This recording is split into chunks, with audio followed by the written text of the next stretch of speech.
two images of God have caused more spiritual trauma than almost anything else the church teaches. God is judge, the God who's always watching, always evaluating, and always disappointed. And God is distant, the God who created you and walked away. I'm a therapist and an ordained minister, and today I'm going to talk about how both of these images wound people and something that most people miss, how both of them also carry something true that we shouldn't throw away. If you grew up in a church that emphasized sin, punishment, and the wrath of God, you know the image of God as judge in your bones. God is watching. God is keeping score. Every thought is recorded, and every failure is noted. And one day, there's going to be a reckoning. Judgment time is coming. And because you did that, you're going to suffer. That image produces a specific kind of person. It produces someone who's always performing and always anxious, always scanning for what they did wrong, what sin are they committing.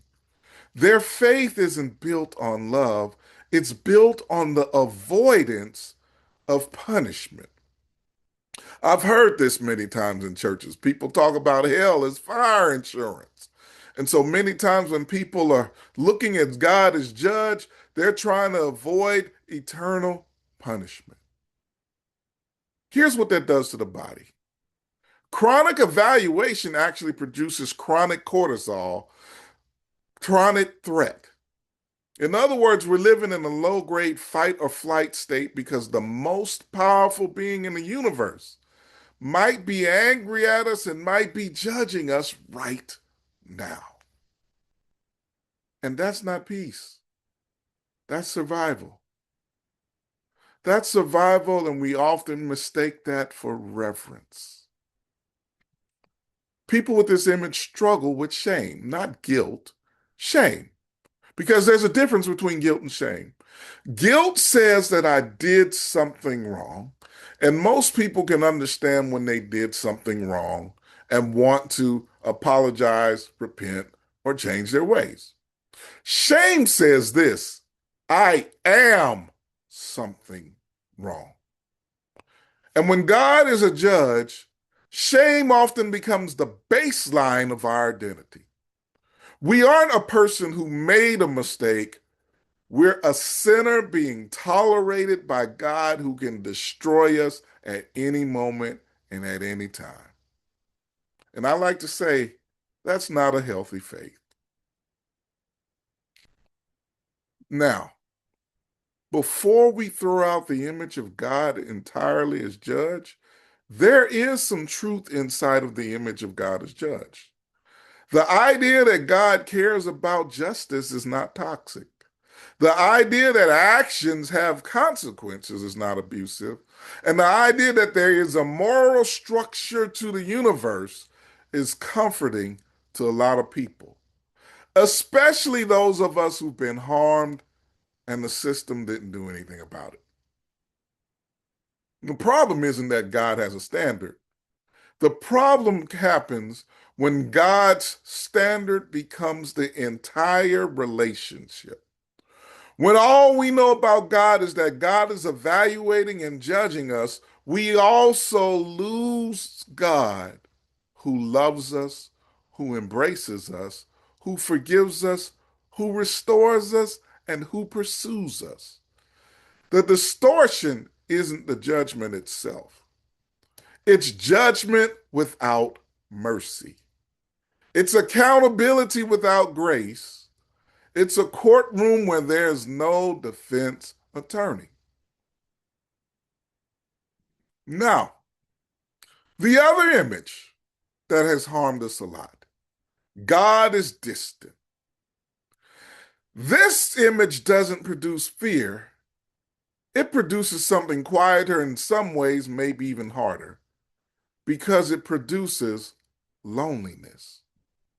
If you've ever prayed and heard nothing at all, If you've ever begged God for help and felt like your words hit the ceiling and stopped, if you ever watched somebody else receive a blessing or a breakthrough and wonder why God showed up for them and not for you, you know this image. God is distant says this: God is real, but God is not present. God is powerful, but God doesn't intervene. God created us, but God is not invested in us or how we live our lives. This image is devastating because it doesn't give you someone to be angry at. At least with God as judge, there's a relationship, even if there's a fearful one. With God as distant, there's nothing. We're talking to a wall. And what happens over time, we stop talking. Now, clinically, this mirrors what we call avoidant attachment. That simply means a child reaches for a parent and a parent doesn't respond. The child learns if a parent doesn't respond and they keep not responding, don't reach, don't need, don't ask, because asking hurts more than not having. And that's the same way. If God never answers, if God never responds, we learn not to reach.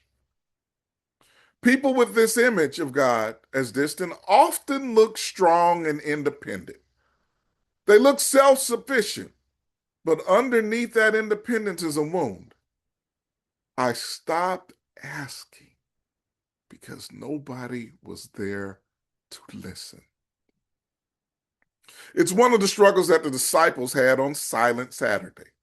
Silent Saturday is the day between Good Friday and Resurrection Sunday, after Jesus had died and the disciples were sitting there not knowing what to do and not knowing what was going on.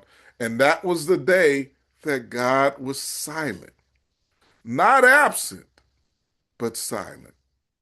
And for people who have this image, every day can feel like that silent Saturday, that God is not responsive. Now, the light side of the image of God is distant. The idea that God gives us space is not abandonment. It's the idea that God often trusts us with freedom. And some of the most mature faith in the Bible comes from people who experienced God's silence and stayed faithful anyway. Those disciples on Silent Saturday stayed faithful. They struggled. And because they were able to struggle through that time of silence, they made it to Resurrection Sunday.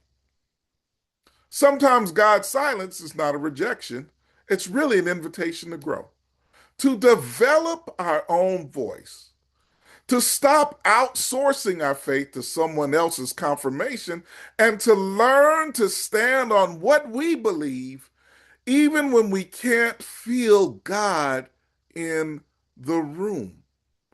I like to say sometimes that silence can be a confirmation to step out in what we already know to do. And as we do that, then God can meet us in the stepping, in the walking, in the doing, and in the steps of faith. The distortion isn't distance itself. It's distance without purpose, and it's absence without return. It's a God who steps back and never steps forward again. Next week, I'm going to talk about two other images of God, two images that most people think are safe. God is loving and God is shepherd. And I'm going to talk about how both of them can wound us in ways that nobody in our churches ever warned us about. If you thought the judge and the distant God were the only dangerous images, we may not be ready for what's next. So I will say this: subscribe so you don't miss the next episode. Take care.